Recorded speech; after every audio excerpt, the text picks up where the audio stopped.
chers amis internautes, vous êtes sur Diaspocam dans l'émission L'Instant littéraire. J'ai l'insigne honneur d'accueillir sur mon plateau ce soir une dame de haute facture. J'ai nommé Sabrina Moulion. Sabrina est l'exemple typique de la femme dynamique, très active dans les organisations où elle endosse de nombreuses responsabilités. Comme femme leader, elle aime rendre service à son prochain. C'est pourquoi elle dégage une chaleur humaine qui la rend attachante. Son implication dans la vie est diversifiée. Elle est coach de vie, elle est auteure, elle est conférencière. Bonsoir Sabrina. Bonsoir Calvin. Une belle présentation. Merci beaucoup. Bonsoir à vous. Oui, je suis très heureux de t'accueillir. On va se tutoyer pour éviter les barrières. Bien sûr, bien sûr. Voilà, c'est la première barrière qu'il faut déjà casser. Une émission simple. Alors, je disais, je suis très heureux de te voir aujourd'hui dans notre émission pour la première fois. C'est une grande première et nous sommes très honorés. Moi aussi, je suis honorée. Avant de lancer l'émission, nous allons prendre 2 minutes de partage et de réclame et nous nous retrouvons d'un instant à l'autre. À tout de suite.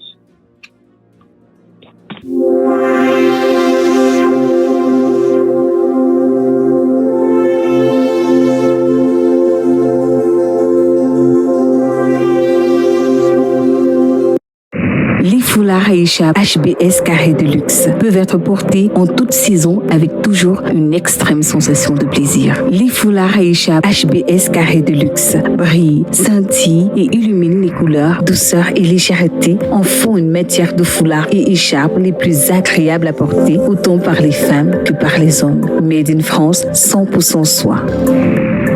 Les foulards et écharpes HBS Carré de luxe, la classe.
Bienvenue à la clinique naturelle du Grand Hangar. Depuis la nuit des temps, l'espèce humaine a toujours été terrassée par des virus, des bactéries à l'origine de nombreuses maladies contractées par l'homme. Maladies du derme, maladies cardiaques, cancer, maladies osseuses, maladies génétiques, et en plus encore. Pour mettre KO ces mots cliniquement prouvés, la clinique naturelle du Grand Hangar va à l'épreuve de la nature et vous propose des solutions curatives à base des plantes naturelles. La clinique naturelle du Grand Hangar est située dans la Bonabéry. Contact 672 27 39 35 676 12 97 99. Clinique naturelle du Grand Hangar. La nature n'a pas fini de nous livrer ses vertus.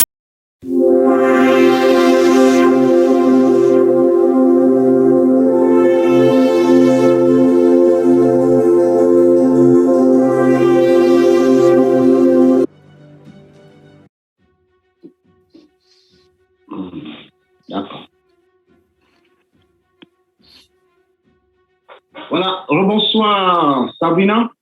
Oui, je suis là. Ok, c'est déjà en mode avion, le portable. Oui, voilà, tu as raison, j'ai mis en mode avion, voilà, on va passer. Très bien.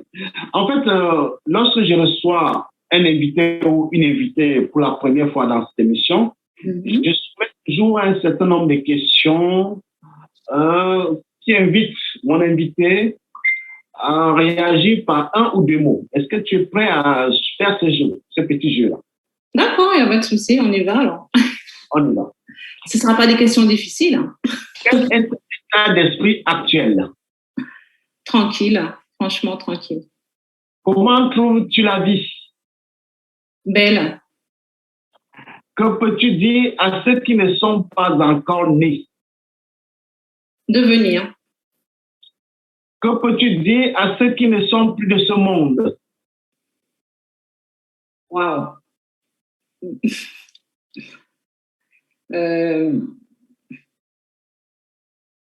Waouh, je ne sais pas. Pense à eux. Quelles sont les trois vertus que tu aimerais transmettre à tes proches? Le respect,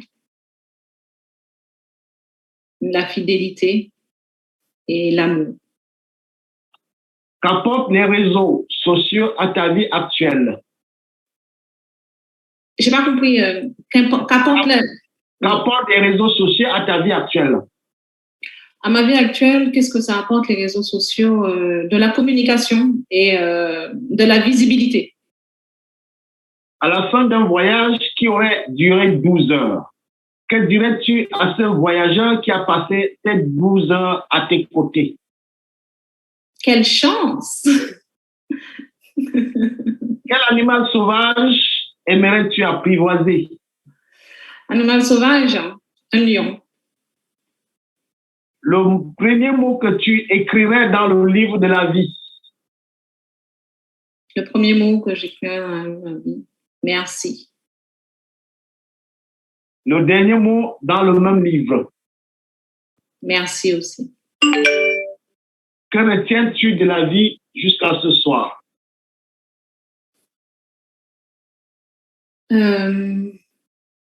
La grâce. Très bien.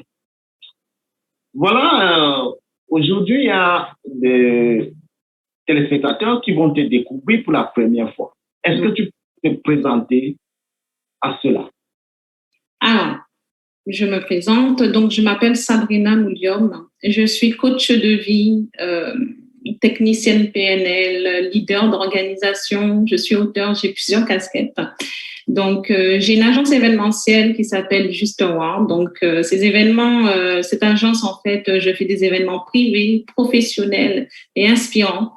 Et en fait, dans ma vie, j'ai pu relier les deux, le développement personnel, puisque je suis une personne passionnée du développement personnel, et aussi tout cet aspect d'événements, d'organisation d'événements.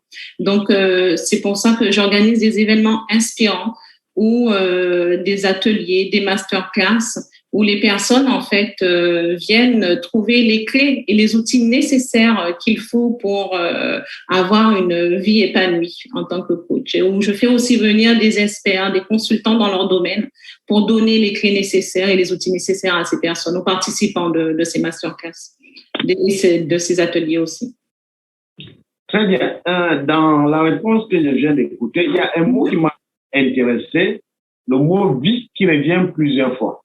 Je voulais qu'on commence de façon simple. Je ne t'ai pas bien entendu, excuse-moi. Oui, dans ta réponse de tout à l'heure, il y a le mot vie qui revient, qui est revenu très fréquemment. Bon, je voulais qu'on lance le débat avec simplicité pour te demander, Sabrina, qu'est-ce que la vie? Wow, qu'est-ce que la vie? Pour moi, la vie, la vie en général. La vie, c'est quelque chose de magnifique et c'est quelque chose qui nous a été donné.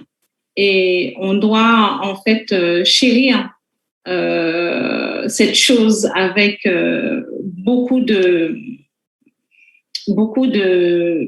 protection, en fait. On doit vraiment protéger, en fait, ce qu'on a reçu. Être sur Terre et avoir la vie, en fait. Être là. Oui, maintenant, qu'est-ce qu'un coach de la vie? Coach de vie.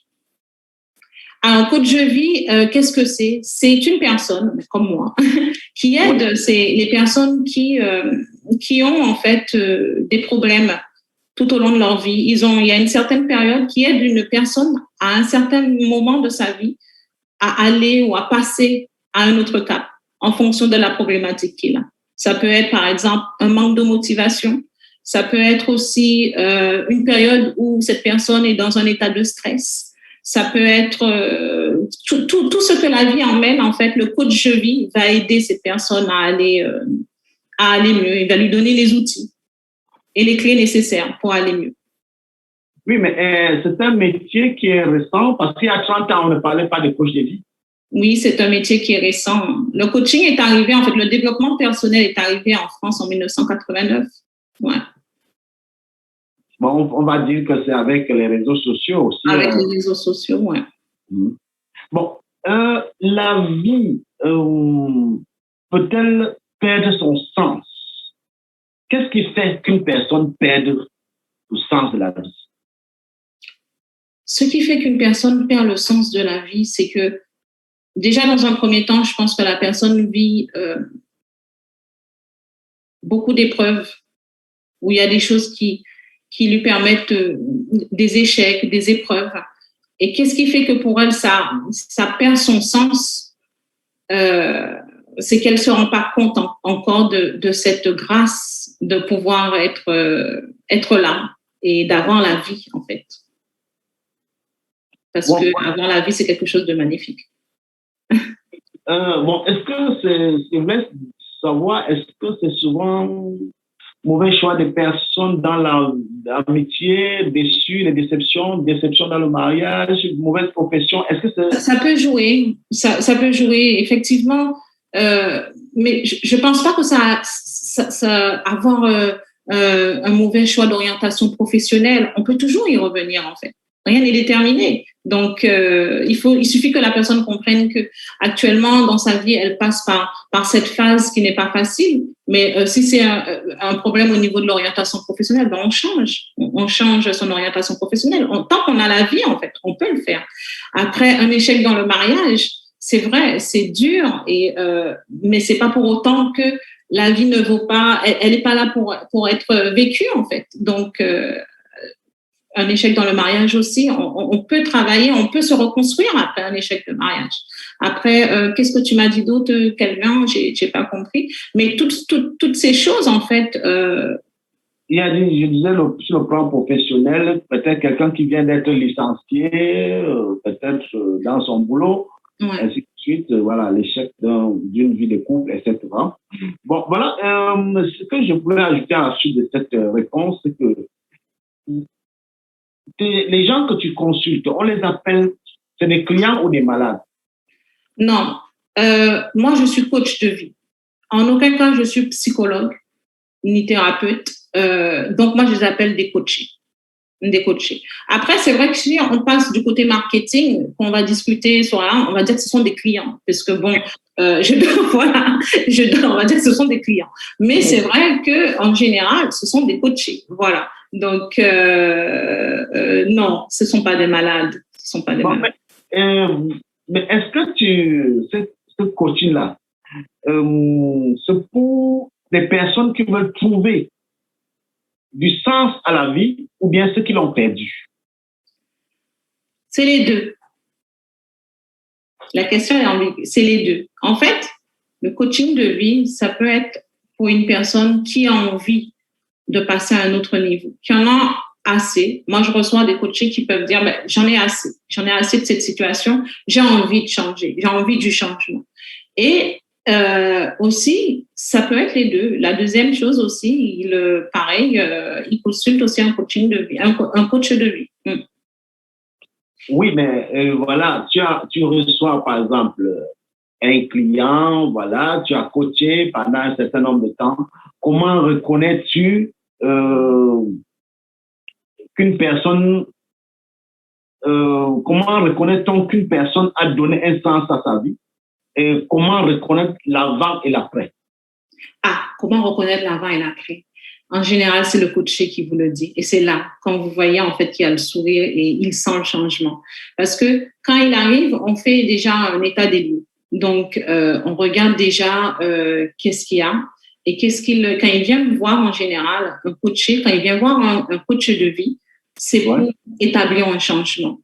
Et on est bien dans le cadre, on part sur des objectifs parce qu'il faut que ce soit bien cadré. Et quand il a atteint son objectif, effectivement, on sait qu'il a réussi. Donc là, c'est à lui de dire, ah oui, c'est vrai. Le début, comment il était et qu'est-ce qu'il a eu à la fin. Ouais. Il ne faut pas confondre un coaché avec un thérapeute ni avec un psychologue. Un coach avec un thérapeute et un psychologue, c'est deux choses différentes. Un coach, il accompagne. C'est un travail d'accompagnement. Oui, c'est aussi, est-ce que par expérience, on peut remarquer qu'une personne a changé lorsqu'il commence à prendre des décisions, lorsque le débit de la voix qui augmente, lorsqu'il répond, par exemple, il répond à son entourage avec véhémence alors qu'il ne le faisait pas avant, il sort de sa timidité. Est-ce que c'est en ce moment qu'on peut dire qu'il y a eu du sens Voilà. En général, au bout de 2 ou 3 séances, le coaché change.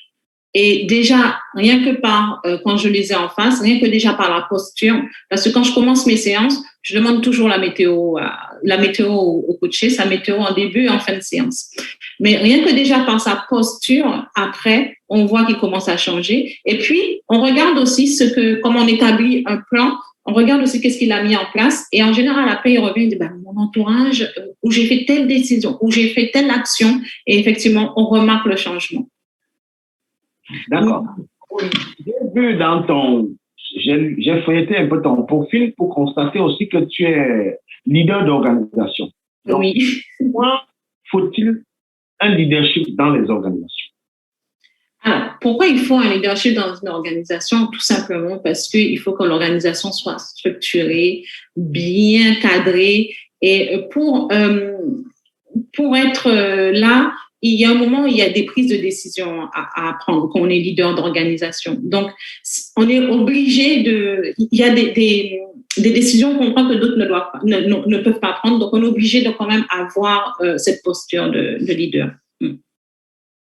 Oui, alors, mais là, dans ces conditions, quels sont les outils d'un leader de l'organisation, par exemple? Quels sont les outils? Alors, quels sont les outils qu'il peut avoir? Déjà, la prise de décision. Moi, je pense que ça, c'est déjà très important pour un leader. Cette façon de coordonner, de savoir comment, pour un leader d'organisation, voilà. La façon de pouvoir coordonner le tout, avoir l'œil sur tout, et puis, effectivement, cette capacité à ramener tout à soi pour, effectivement, contrôler si l'événement se passe bien. Ok. Je vais revenir un peu sur le coaching, ce qui est très intéressant. Si un ouvrier, par exemple, vient te voir, alors il dit vraiment, je veux être coaché, j'ambitionne d'ici 5 ans, faire de moi un ministre de la République. De faire de moi un ministre, ouais. Je l'accompagne. Oui. Il faut savoir que en fait, je vais l'accompagner. Pourquoi? Parce que, et là, on ira regarder qu'est-ce qu'il va mettre en place.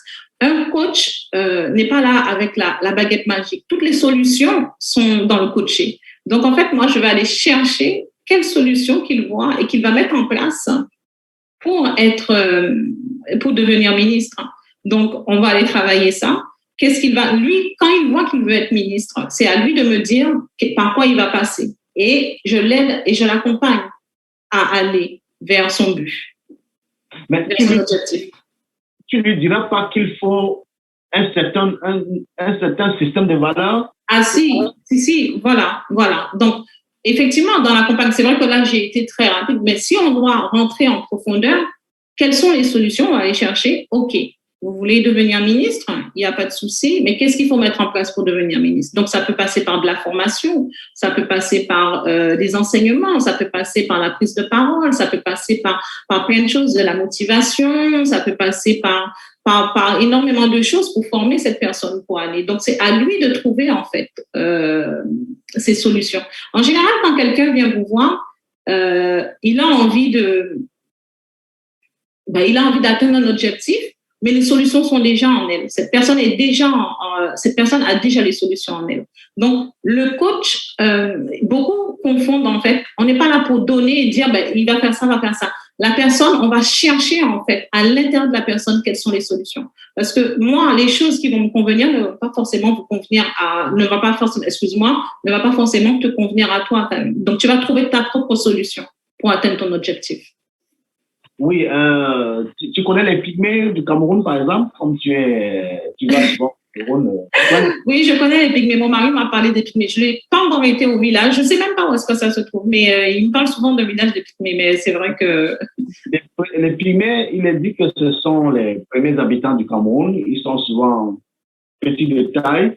Ils vivent de la chasse et de la cueillette et sont plongés dans la forêt qu'ils ne veulent pas quitter. Si, par exemple, voilà, j'avais vu un reportage. Ouais. Ouais. Par exemple, l'ONU te dit maintenant, va rencontrer les pygmées, essaie de faire un coaching pour qu'ils changent leur façon de vivre. Qu'est-ce que tu peux leur dire? Pourquoi je changerais leur façon de vivre? Ce sont les pygmées. Ils ont une façon de vivre qui leur convient. Nous sommes, voilà, justement. Parce que nous sommes à l'ère moderne, la plupart ne vont pas à l'école. On va leur dire, parce que lorsqu'on parle de l'école, ils fuient dans la forêt, il faut qu'ils soient éduqués, par exemple. Voilà, on peut leur dire qu'on va aller à l'école. Qu'est-ce qu'on peut leur dire pour qu'ils envoient les enfants à l'école? Parce que la plupart n'envoient pas les enfants à l'école. D'accord. Là, c'est pas mon rôle. Comme je t'expliquais tout à l'heure, le coach accompagne. Si j'accompagne la personne qui souhaite aller vers le changement, je ne vais pas imposer un changement, en fait. Non, le coach aussi, c'est un éducateur. Non. Vous utilisez les mêmes arguments. On utilise les mêmes arguments, mais on est là pour accompagner la personne. C'est pour ça qu'il faut faire la différence entre un coach, un éducateur, et puis un thérapeute ou un psychologue. Un coach, en fait, accompagne la personne, mais j'accompagne la personne qui souhaite changer. Dans le village des pygmées, s'ils ne veulent pas changer, pourquoi je vais aller les forcer? Ce ne sera pas mon rôle, ce ne sera pas de mon ressort, en fait. Ça va être peut-être quelqu'un d'autre qui va venir faire cette médiation, leur expliquer. Moi, je vais intervenir au moment où la personne qui est pygmée va me dire, j'ai envie de changer, j'ai envie d'être éduquée, j'ai envie de faire ci. OK, qu'est-ce qu'on fait? Et on y va. Mais je ne vais pas apporter, leur dire de faire ça, en fait. Un coach, c'est ça. D'accord, mais ce que j'ai remarqué, que j'ai souvent rencontré... Un coach de vie, hein. J'ai souvent rencontré des coachs, j'ai toujours constaté que dans les discours que tu peux tenir à un coach, quel que soit, il a toujours envie de te coacher quelque part. Voilà, et c'est ça en fait. C'est ça qu'il faut faire très attention. Parce que en rien, je critique les coachs parce que bon, moi, je reste sur ce que j'ai reçu en formation et comment moi j'ai été formée. Un coach, en fait, accompagne la personne qui veut aller d'un point B à un point A, qui a envie de faire ce changement. Et je ne sais pas par rapport, et surtout un coach et puis aussi une technicienne PNL, je ne sais pas en fait, je ne vais pas, ce que je vais vous dire n'est pas forcément, je vais aller chercher des solutions, je vais vous orienter. Il n'y a pas de souci. Mais les solutions sont en vous. Si vous n'avez pas envie de changer, le résultat ne sera pas. On ne peut pas forcer quelqu'un qui n'a pas envie de changer, en fait. Mon rôle n'est pas un éducateur. Je ne suis pas éducatrice, en fait. Oui, mais bon, quel que soit, si quelqu'un veut évidemment changer, mais est-ce que les coachs ne sont pas en train de dicter un peu à la société les valeurs qui sont les leurs? Ça, je ne pourrais pas répondre. Je sais que normalement, le coach accompagne. Je ne vais pas aller sur ce terrain-là. Je ne vais pas aller parler à la place de mes confrères, mais je sais que Un coach accompagne. Un D'accord. coach ne va pas dire de faire ça et de faire ça. Ça, c'est autre chose. Je vais voir s'il y a des... Un coach de vie. Je vais voir s'il y a des questions. Non. Voilà, on va voir. Est-ce qu'il y a des questions, Franck et Bellet? Bon, Oui, il y a pas mal de réactions. Ouais. oui, je vais d'abord prendre les réactions pour te relayer ces questions-là. Voilà. Une seconde, je me clique. Voilà. Voilà. Bon, je vais d'abord dire bonsoir. C'est comme ça qu'on fait l'émission, Il n'y a pas de Sabrina. souci. Bonsoir à ceux qui sont là. Je m'adapte. Bonsoir à ta crise cardiaque et Picasso. Picasso, il est en train de suivre depuis la Bolivie. Ah, c'est super. Voilà. C'est très bien. Salut, Picasso. Je vois tes œuvres qui sont magnifiques. C'est un fondateur de club. Il a un club de football en Bolivie. Et il encadre beaucoup d'Africains déjà. Et voilà, ça c'est un bienfaiteur de ce côté-là. Bon, voilà. Il y a Siana Victoire Diosso. Donc, elle dit Sabrina est une super coach de vie. Je sais. Bonsoir, Siana. Donc, il y a Boris Becker. Bonsoir à tous. Merci. Bonsoir, Boris. Bon, voilà. Les questions, je ne sais pas. Il y a beaucoup d'autres réactions plus haut. Oui, il y a, là, parce que j'ai un problème de portable. Si tu peux relayer. Bon, je vais vous les relayer, les autres réactions. Mon portable ne me permet pas d'accéder. Alors, Prince Kweda, qui regarde. Siana Victoire Diocho. Bonjour Sabrina. Martine Pommier. Paix à leurs âmes. Destinés dans leur monde surnaturel. Alors, Siana Victoire, que ceux qui ne sont plus de ce monde reposent en paix, que leur nom et leur action continuent de bénir les générations. Alors, Gisèle Costa, bonjour. Willy Fanny, bonsoir Sabrina. Bon, après, c'est la suite. C'est tout pour les réactions que tu n'as pas pu lire, Ricardo. Ah, d'accord. Oui, il y a beaucoup de personnes qui sont connectées, qui nous suivent. Voilà. Et voilà. Nous sommes sur Diaspocam dans l'émission L'Instant littéraire. Nous recevons Sabina Moulium. Elle est coach de vie, auteure et conférencière. Voilà. Nous allons maintenant aborder un autre volet. J'avais divisé cette interview en 3 volets. Le volet coach, le volet on parlera de ton ouvrage que tu as sorti dernièrement. Et puis on parlera aussi de la femme. Parce qu'on reçoit une grande dame qui dit quelque chose sur la femme. Bon, je voulais dire d'abord que lors du brunch littéraire organisé la semaine dernière, j'ai constaté que tu es arrivé premièrement à l'heure, c'est pas impressionné. Parmi les grandes personnes, tu étais la première, pratiquement la première à arriver à l'heure avec Fatima. Fatima, oui. Marken. J'ai constaté aussi que tu écoutais attentivement les autres au point où on aurait dit que tu étais absent. Parce que moi qui jouais le rôle de modérateur, j'ai eu l'impression qu'à un moment donné, tu n'étais pas là. Mais c'est après que quand je regardais la j'ai dit, tu es là, tu écoutes attentivement.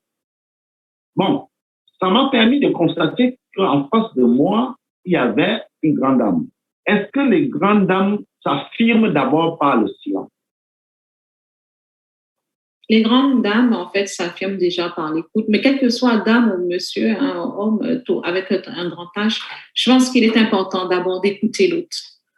Et effectivement, par respect aussi, quand une personne parle, je pense qu'il est important aussi d'écouter et être attentif à ce que cette personne dit. Et ça fait partie, en fait, de mon métier. J'écoute constamment les gens et si je dois aller regarder cette problématique pour pouvoir aider cette personne, je suis obligée de faire attention, en fait, à ce que cette personne est en train de me dire. Donc, pour moi, ça, c'est très important. Oui, je voudrais aussi que tu m'aides à me définir à définir qu'est-ce qu'une grande dame. Alors, qu'est-ce qu'une grande dame? J'ai mon leitmotiv qui est une femme sûre d'elle est un leader en puissance. Une femme sûre d'elle est un leader en puissance. Voilà, pour moi, c'est ça une grande dame. Une personne qui est sûre d'elle, c'est déjà un leader en puissance, mais après, c'est aussi une personne qui respecte l'autre. Une grande dame, c'est le respect, le respect. Ouais. Bon, j'ai demandé la définition de grande dame. Bon, maintenant, je demande, faites-moi le portrait d'une grande dame. Alors, le portrait d'une grande dame comme ça, une personne que je connais ou bien je fais un portrait? Quel peut être son portrait? Alors déjà, une personne qui a énormément de charisme, une personne qui écoute l'autre, qui fait attention aux autres. Pour moi, c'est très important. Ce n'est même pas forcément une personne qui a de la posture. Bon, si on passe sur le physique, une personne qui a de la posture, qui est bien, mais vraiment, c'est une personne qui fait attention à l'autre, en fait. Pour moi, c'est ça, une grande dame. Une personne aussi qui aide les autres quand elle peut aider. Une personne qui donne de soi aussi. Voilà. Pour moi, c'est une grande dame. Aujourd'hui, on a une panoplie des influenceuses reconnues mondialement. Est-ce qu'on peut dire que ce sont des grandes dames? Je ne me permettrai pas de juger les influenceuses. Je sais que moi, j'ai une personne que j'aime. Il y a 2 ou 3 femmes que je trouve qui sont... voilà, elles sont... pour moi, elles représentent franchement... Il y a Michelle Obama. On va dire encore Michelle Obama, mais pour moi, c'est une dame qui a un charisme fort. Oui. Et après, même s'il y avait son mari, mais on sent quand même que, et d'où on dit derrière un grand homme, il y a une grande dame. Donc, on sent vraiment qu'elle est présente, elle a ce charisme qui est fort. Et puis, tout ce qu'elle fait aussi à côté, une fois, j'avais suivi aussi son reportage et j'ai vu qu'est-ce qu'elle apporte aux autres, comment elle gère son équipe. Je trouve que c'est une personne qui est très bien. Ouais. Oui, parlant de Michelle Obama, tu te souviens du geste qu'elle avait fait en Afrique du Sud lors des obsèques de Nelson Mandela? Elle a fait quoi comme geste? Lorsque Obama dialoguait avec la première ministre de Suède, elle est venue rester au milieu, elle a dégagé son mari de là, elle est venue rester au milieu. Et c'est de jalousie. Je pense. Ça, c'est... Et est-ce que ça fait d'elle, c'est une femme, est-ce que ça fait d'elle une femme qui n'est pas grande? Je ne sais pas. Mais pour moi, non, je n'avais même pas fait attention à ce geste. Ouais. Tu n'as pas fait attention à ce geste? Ça tournait sur les médias. Ah bon, voilà. Bon, on ne saura jamais. Je n'avais pas vu le geste. Peut-être que les hommes l'ont vu, mais peut-être que les femmes ne l'ont pas vu. Bon, je vais revenir là-dessus. Voilà, j'ai vu sur le profil aussi de Facebook que tu rencontres les femmes le 22 août en Guadeloupe. Oui. Une journée sur l'entrepreneur de ta vie. Oui, et quel genre de femmes tu vas aller rencontrer? Les paysannes, les femmes dans le bureau, les femmes... Alors là, ça va être... etc. Quel genre de femmes tu rencontreras? Je vais dire toutes les femmes qui ont vraiment envie de devenir l'entrepreneur de leur vie, en fait. En général, le genre de femme, il y aura pas de... C'est la femme qui se sent et qui sent qu'il a envie de venir. C'est des personnes qui ont déjà lu mon livre, c'est des personnes qui me suivent. Donc, c'est des personnes qui ont... Même, il y a des personnes que j'ai déjà coachées qui ont déjà commencé à faire un changement. Donc, c'est la femme, tout simplement, qui sera là. C'est une femme qui a envie, en fait, de passer à l'action. Donc, lors de cette journée, elle va trouver ce qu'il faut pour passer à l'action. Lors de cette journée, elle va trouver aussi, il y aura une coach sportif vitalité aussi, qu'elle va trouver des choses qui vont lui permettre de parler au niveau physique, au niveau du bien-être. Donc, toutes les femmes peuvent venir. Ouais. D'accord. Je n'oublie pas... Un profil type. Hein. Oui, je n'oublie pas que tu es aussi auteur. Ouais. Et créé Sois entrepreneur de ta vie, livre que j'ai créé pendant le branche littéraire. Ouais. En quoi cette œuvre est différente de ce qui a été déjà écrit par de nombreux auteurs? Alors, c'est vrai que je ne veux pas me donner de prétention par rapport à mon livre. Mais dans mon livre sur l'entrepreneur de ta vie, déjà d'une certaine façon, je parle de mon histoire. Et une histoire qui peut ressembler, en général, les retours qui me reviennent, c'est ça. Ah, mais moi aussi, je suis passée par là, mais comment tu as fait? Comment tu as pu t'en sortir? Et en quoi c'est différent? Ce livre, ça va être un livre, en fait, qui va permettre d'apporter du réconfort, mais aussi qui va permettre aussi d'expliquer à la personne qui va lire ce livre que rien n'est déterminé, en fait, parce que j'explique dans ce livre que j'ai passé une période assez difficile où je me cherchais, moi, je ne savais pas qui j'étais. Et là, j'ai fait tout un cheminement. D'une certaine façon, j'ai dû laisser mourir l'ancienne Sabrina pour devenir celle que je suis actuellement et que on peut tout recommencer en fait, que rien n'est déterminé et que comme au début tu m'as demandé le mot vie et je t'ai dit la vie est belle. Donc pour moi la vie elle est là et on doit la vivre. Donc vraiment rien n'est déterminé. Ouais. Dans ce livre, ça va être ça pour une personne. Oui, mais tu dis que tu te cherchais à un moment donné. Est-ce qu'une jolie femme, une belle femme se cherche? Non, c'est vrai que je le dis aussi dans mon livre.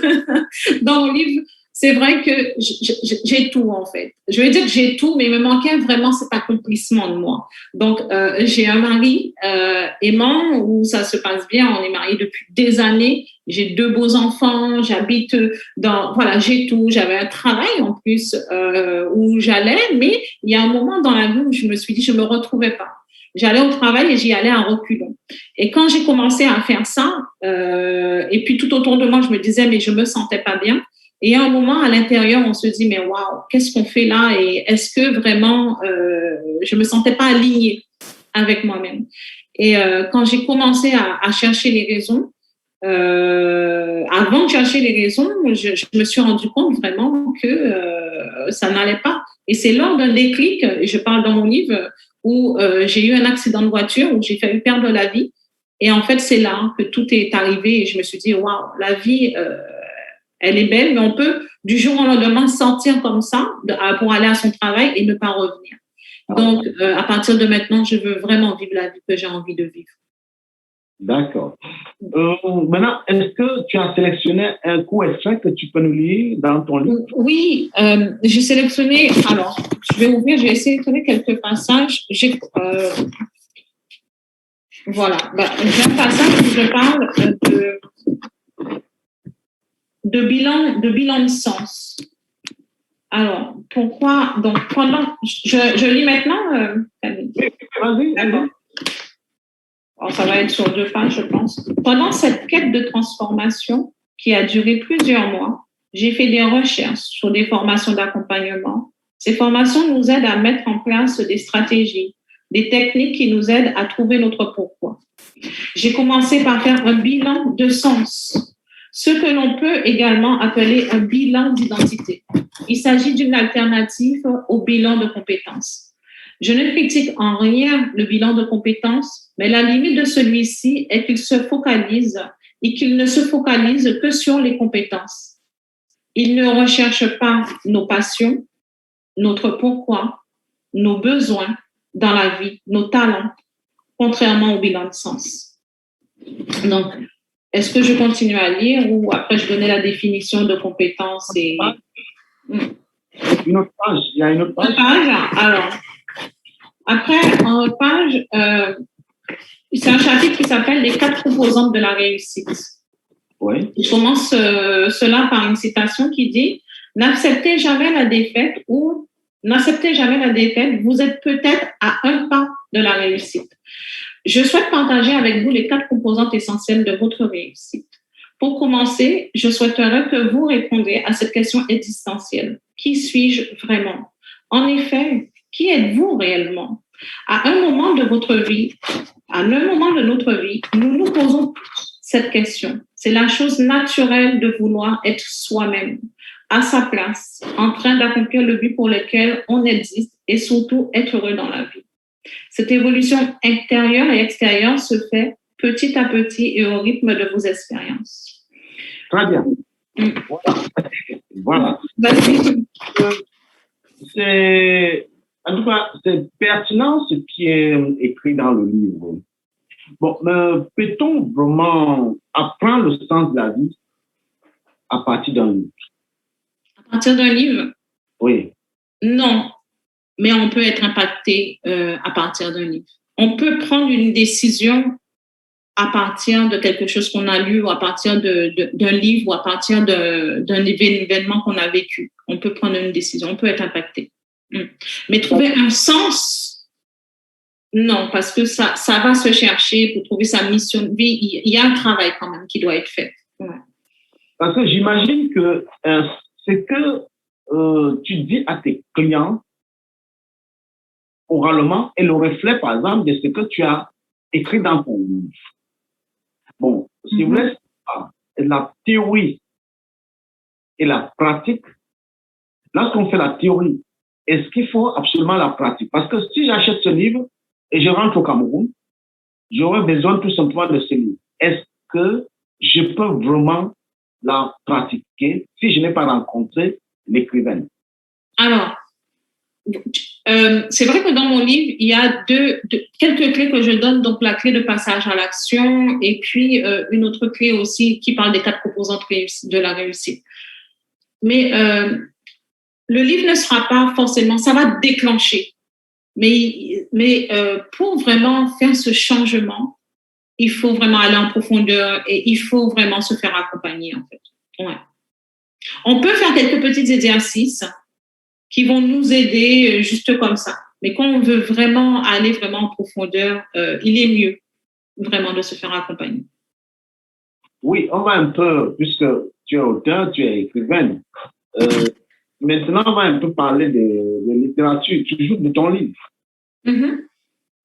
Dans un tel livre, quand on écrit un tel ouvrage, quel registre littéraire, dans quel registre littéraire on s'inscrit? Le développement personnel. Pour mieux se comprendre, pour mieux se faire comprendre. Tu m'as demandé dans quelle catégorie que ça va aller dans le développement personnel. Je vais reprendre ma question. Non, c'est une question purement littéraire. Quand on écrit un ouvrage comme celui-là, dans quel registre littéraire s'inscrit-on?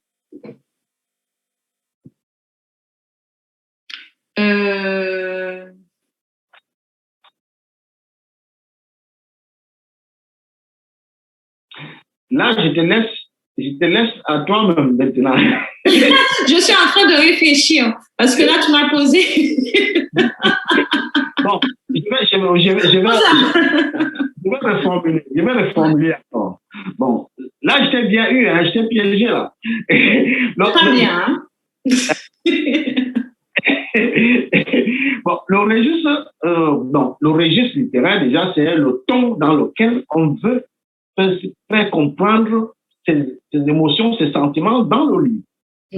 Donc on retrouve souvent le registre comique. Ah, c'est pour ça que je t'ai dit développement personnel, mais je n'avais pas compris. Ok, vas-y. Lyrique, parce que tout à l'heure, lorsque tu lisais ton texte, tu as utilisé le lyrisme. Oui, voilà. Donc, ce serait plus faire ressentir les émotions, en fait. Oui. Voilà. Beaucoup d'émotions et déclencher vraiment, déclencher quelque chose à l'intérieur de la personne. Une prise de conscience. D'accord. Bon, au-delà de tout ce que nous venons de dire dans le coach de vie, l'organisation, la femme, toujours dans le développement personnel, est-ce qu'il y a des limites aux possibilités de développement de la création, de la créativité humaine? Moi, je pense non. Il n'y a pas de limite. Les limites, c'est nous qui nous les... on se les met, en fait. On se met les limites. Non, pour créer... C'est vrai que ça coupe tellement. Est-ce que c'est pour... vas-y, je te laisse reformuler la question parce que je me rapproche. Est-ce qu'il y a des destins fatals? Des gens, par exemple, que tu coaches, mais qui ne changent pas? Ah non. Ah. En général, et c'est ce que je te disais tout à l'heure, je ne coach pas une personne. En fait, quand on a une séance stratégique avec cette personne qui désire, déjà quand une personne décide d'aller vers un coach, c'est pour changer. Oui. Donc, on a une séance. On a vu des gens qui sont allés voir des coachs. C'est un peu comme le footballeur qu'on a formé. Tu vois un coach dans le football, on a tout montré, mais il arrive sur le stade, il fait les mêmes bévues, il ne joue pas, il n'arrive pas à bien jouer, il n'arrive pas à donner les passes comme cela se doit, ainsi de suite. Il y a certains qui comptent longuement le ballon, ainsi de suite. Comme un soldat, à qui on donnerait par exemple le plan de guerre, mais qui arrive sur la plan de bataille. Je te dirais tout simplement que le coaching de vie, c'est différent. Moi, on vient me voir pour le changement. Quelqu'un qui, après, même si elle est décidée à ce moment-là, on a tout un protocole, en fait. On a des protocoles qu'on met en place, en fait, où après, on regarde la motivation de la personne. Après, on continue à regarder si la personne évolue et tout simplement, si la personne n'est pas prête à changer, ça n'a pas de prix, le changement, en fait, d'une vie. Donc, si la personne n'est pas prête à changer, on arrête, en fait, tout simplement. Parce qu'au début, on établit un contrat et autant la personne, peut-être que la synergie ou ça ne passe pas avec moi ou avec elle, on arrête tout simplement. Ouais. Et la personne reviendra me voir quand elle sera prête à changer. Oui, maintenant, parlons un peu de la programmation neurolinguistique. Vous êtes habillé là en jaune. Et moi aussi, si je venais en jaune, qu'est-ce que ça dit chez la personne? Alors, qu'est-ce que ça dit à la personne qui est formée dans la programmation neurolinguistique? Alors, la programmation, la PNL, la programmation neurolinguistique, ça n'a rien à voir en fait avec les couleurs ou le jaune. La programmation neurolinguistique, en fait, agit. Alors, je vais faire vraiment terre à terre. Elle va agir sur le comment, pas pour le pourquoi, par rapport à des actions qui vont être mises en place. Ce sont des techniques et des outils qui vont être donnés. C'est-à-dire qu'une personne qui va venir sur le pourquoi, quand on est technicien PNL, le pourquoi, on va juste aller explorer un petit peu le VACOG. Donc, le VACOG, c'est tout ce qui est la visualité, le visuel, l'auditif, et puis le visuel, l'auditif, et puis après le gustatif, l'olfactif. Là, on va juste explorer ça, mais on va pas aller sur le pourquoi. Le technicien PNL ou le praticien, celui qui pratique la PNL, il va aller sur le comment. C'est-à-dire le comment, il va aller en action. Il va aller mettre la personne en action. Donc, non, on n'impacte pas sur les couleurs. Ça ne dit rien. On ne regarde pas sa personnalité, en fait. C'est une question utile. Je vais reformuler cela autrement. Oui. C'est-à-dire, moi, je suis là actuellement, je suis en costume. Si j'ai 1 milliard entre mes mains et j'entre dans un bureau pour la première fois, je suis en fuite, il y a 2 personnes. Il y a un qui est en chemise débraillée et un autre qui est en costume. À qui devrais-je, si je demandais un coaching rapide des 2, à qui devrais-je remettre de l'argent, selon toi? Qu'est-ce que tu me conseillerais comme coach? Je te poserai tout simplement la question, à qui? Toi, je suis là pour t'accompagner. Je ne vais pas te dire quoi faire. C'est ça le coach. Donc, je suis donc basé sur la couleur parce que je vais prendre en ce moment la personne qui me... À qui, d'accord. Après, en PNL, si tu veux, quel ressenti que tu as eu avec l'une ou deux ou l'autre personne? Ouais. Est-ce que celle qui est mal habillée, débraillée, t'attire? Ou est-ce que celle qui est en costume t'attire? Donc, où est-ce que tu sens que tu peux aller? Qu'est-ce que tu ressens aussi? Je vais tenir compte donc... Mais moi, je ne vais pas te dire va là ou va là. Ce n'est pas mon rôle, en fait. Je vais t'accompagner et te demander pourquoi tu vas aller transmettre là-bas. Non, mais quand on est coach, on doit dire que tu vas dire, bon, voilà, le côté faible marque le but. Qu'est-ce qui dit que le côté faible est la personne qui est déboyée ou pas? Voilà, c'est le ressenti. Je suis là vraiment pour la personne. D'accord, très bien. Bon, voilà, on va encore voir quelques réactions. Est-ce qu'on peut voir les réactions, mon cher Franck Ebel? Oui, oui, bien sûr, Calvin. Alors, il y a beaucoup de réactions. Euh, Hein? On va encore l'inviter, hein, parce que là, une heure ne prend pas. Il faudrait alors, que... Sabina est une super coach de la part de Siana Victoire Diochet. Alors, Boris Becker et Lessa, bonsoir à tous. Siana Victoire, bonsoir, merci. Votre émission est édifiante et Merci. j'apprécie la qualité des questions. Voilà. Très bien. Merci vraiment, Siana. Merci. Merci. Alors, Willy Fanny, bonsoir à toutes et à tous. Euh, Bonsoir.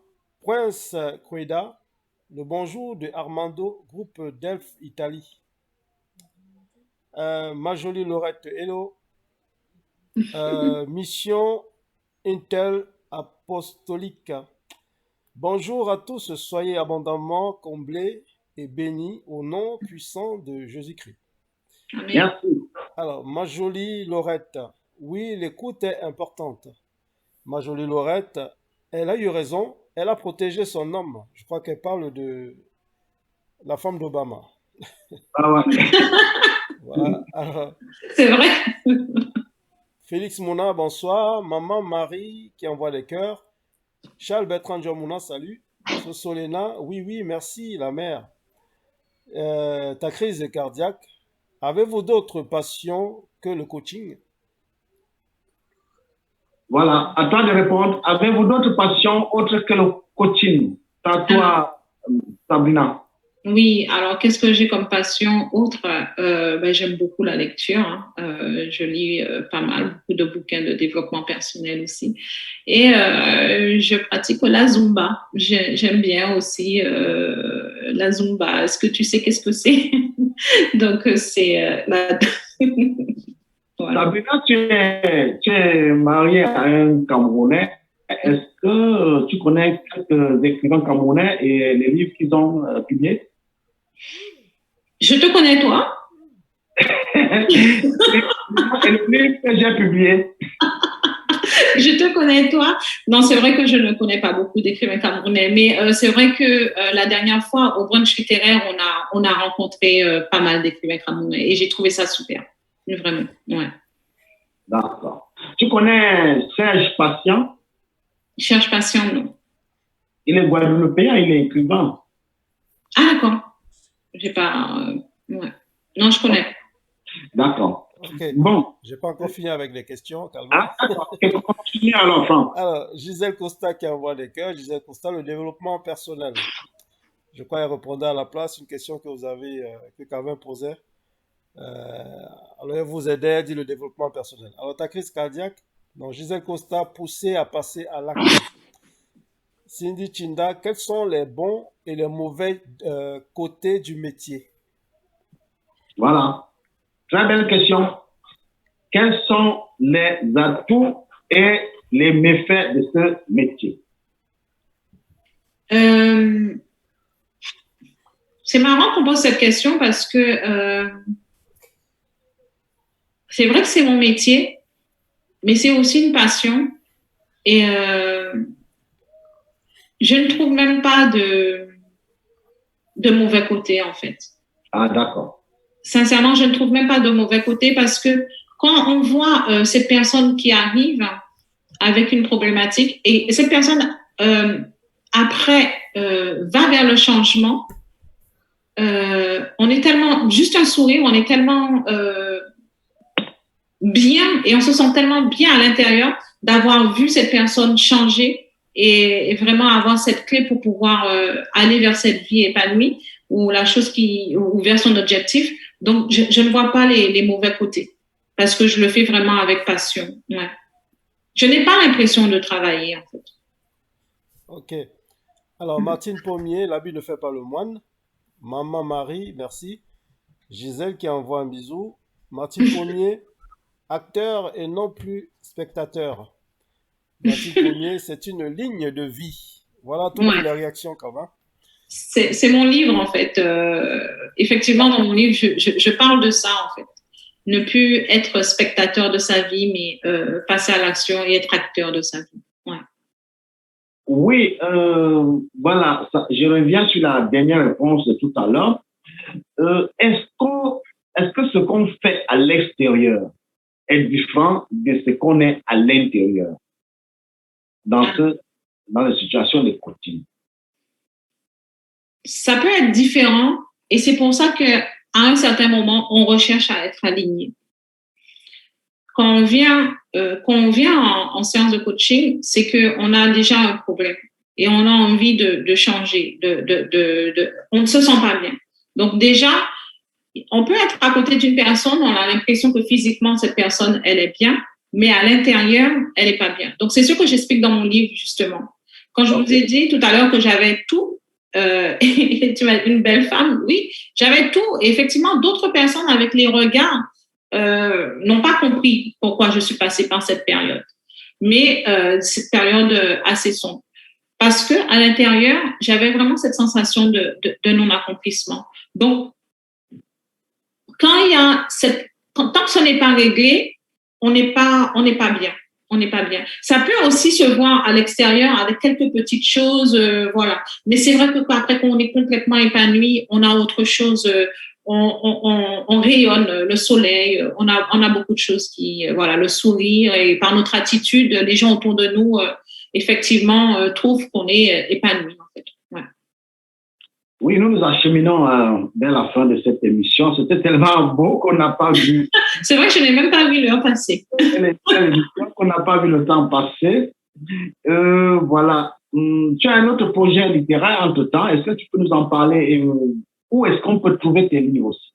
Alors, mon livre, Sois l'entrepreneur de ta vie, on peut le trouver, je vais le montrer un peu, voilà. On peut le trouver, Sois l'entrepreneur de ta vie, c'est mon premier livre. On peut le trouver sur Amazon. Voilà. Il faut le montrer. Voilà. Sur Amazon. On peut trouver aussi mon livret. Bon, il est là-bas aussi, puisque suite après mon livre, beaucoup de personnes m'ont demandé, mais comment tu as fait pour être l'entrepreneur de ta vie? Donc, j'ai fait un livret qui donne en fait les clés, excusez-moi, et les outils nécessaires en fait qui rappellent comment devenir l'entrepreneur de sa vie. J'ai aussi une formation pour vraiment aller en profondeur où je coach les personnes à travers mon coaching de vie aussi en tant que technicienne PNL. Et vraiment en avant-première, en fait, il n'y a pas beaucoup de monde qui le... Voilà, la semaine prochaine, en fait, je sors mon troisième livre qui s'appelle La visualisation. Et en avant-première, là, on peut déjà le commander. J'ai un lien que je vais te donner et tu mettras dans le fil de la discussion. Et la semaine prochaine, il sera sur Amazon. Ah, d'accord, ça c'est très bien. Voilà. La visualisation, une clé puissante pour être l'entrepreneur de sa vie. D'accord. Mais est-ce que dans le sens du coach de la vie et du client qui est devant toi, et si se pose un problème du savoir-être et du savoir-faire? Alors, tu as été chercher. Donc, en fait, le savoir-être et le savoir-faire, c'est vraiment des techniques de la PNL. Et effectivement, c'est une posture qu'on doit avoir en tant que coach de vie, ouais. Et en tant que technicien PNL. Le savoir-faire aussi. Très bien. Voilà. J'ai toujours des petites questions comme ça, surprises. C'est-à-dire des questions qui viennent tout juste à la suite de la discussion. Mm-hmm. Est-ce que si un vieux de 80 ans vient te voir, de le coacher pour réussir à faire l'amour à une jeune fille, tu peux? Alors déjà, je lui demanderais, est-ce que c'est... oui, pourquoi pas? Ou... non, je pense que je vais l'orienter plus vers ma jolie. dans mon réseau, j'avais oublié. Oui, ça dépend qu'est-ce qu'il veut faire, mais finalement, j'ai des personnes qui sont spécialistes de ça. Donc, je vais aller voir, je vais lui dire et je vais lui donner le contact de ma consoeur Marjolie qui est coach dans le domaine. Un coucou à Marjolie Lorette. Moi, de toute façon, Marjolie, je t'attends ici. Oui, parce que tu l'as fait comme feinté depuis 2 ans, tu ne veux pas passer à cette émission, je t'attends. Donc, voilà. Oh, bonsoir, chers amis. C'était l'instant littéraire. Vous étiez sur Diaspocam et on avait pour invité Sabrina Mouliom, qui est coach de vie, qui est auteur et qui est aussi conférencière. Est-ce que tu as un dernier mot? Alors, je voulais tout simplement dire, vous remercier, puisque te remercier toi, et puis remercier aussi la technique qu'il y a derrière. Et franchement, merci, on a passé un agréable moment dans cette émission. Très bien, merci beaucoup. Et c'était tout. Nous nous retrouvons mardi prochain avec un autre invité. Bon, je crois que ce sera même jeudi et je recevrai Nicolo, la directrice de Amina, la journaliste Amina, qui sera bien là pour parler d'autres choses. J'aime bien recevoir les dames parce que elles sont ouvertes, elles sont pertinentes et elles sont libres dans leurs pensées. C'est le cas avec Sabina. Bonsoir et très prochainement. Merci, bonsoir à tous. Les foulards Aïcha HBS Carré de Luxe peuvent être portés en toute saison avec toujours une extrême sensation de plaisir. Les foulards Aïcha HBS Carré de Luxe brillent, scintillent et illuminent les couleurs, douceur et légèreté en font une matière de foulard et écharpe les plus agréables à porter, autant par les femmes que par les hommes. Made in France, 100% soie. Les foulards et écharpes HBS Carré de Luxe, la classe.